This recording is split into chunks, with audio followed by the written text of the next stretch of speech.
Sometimes getting the best results in image cleanup involves not so much figuring out what the best tool for the job is, but what the best several tools for the job might be. In other words, mixing and matching our cleanup tools in order to help us get the best results. The spot healing brush tool with the content aware feature is one of my go-to tools. I use it the most for cleaning up an image. But sometimes the blending behavior of the spot healing brush actually causes a little bit of a problem. Let's take a look at an example here. I have a photograph of a goat, and this particular goat has left some things behind that I'd like to remove from the image here. I'll go ahead and create a new layer to perform my cleanup work on.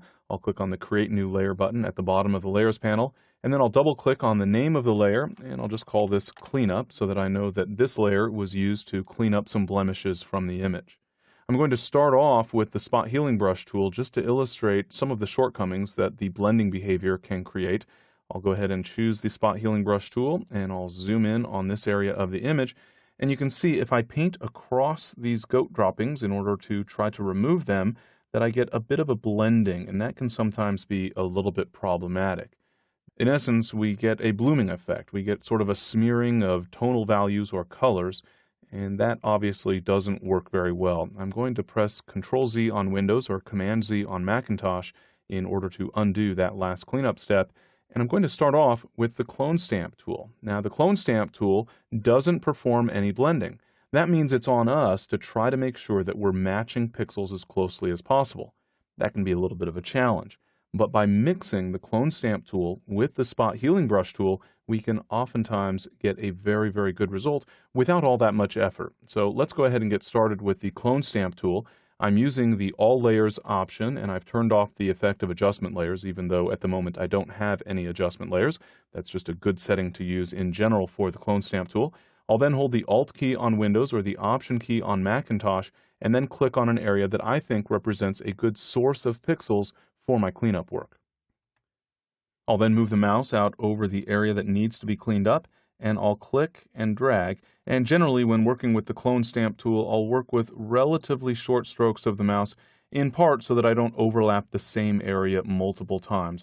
I find that this technique helps to avoid some common problems in terms of the actual image cleanup. I'll go ahead and wrap up my work here. I've got all of those blemishes now removed, but you can probably see reasonably easily that I have not the best blending. There's some dark areas that blend into light areas. We can see some obvious patterns that don't look very natural here. So I think I've done a good job of cleaning up the overall blemishes and making sure that I don't get that blooming effect, but there's still a little bit of cleanup work left to do, and in particular, a little bit of blending. I want to blend these cleanup strokes into the image so that they work a little bit more seamlessly. And that's where the Spot Healing Brush tool really shines. So I'll go ahead and choose the Spot Healing Brush tool from the toolbox. I'll make sure that I'm working with my Content Aware option and that the Sample All Layers checkbox is turned on. And then I can simply click and paint in the areas that represent less than ideal blending, and that will allow the Spot Healing Brush tool to work on those areas in order to smooth out the blending.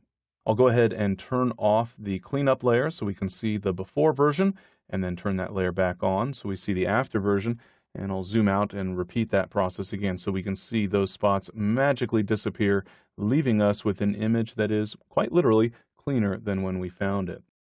As you can see, working with multiple cleanup tools will very often give us a better result than we could ever achieve with a single cleanup tool in Photoshop.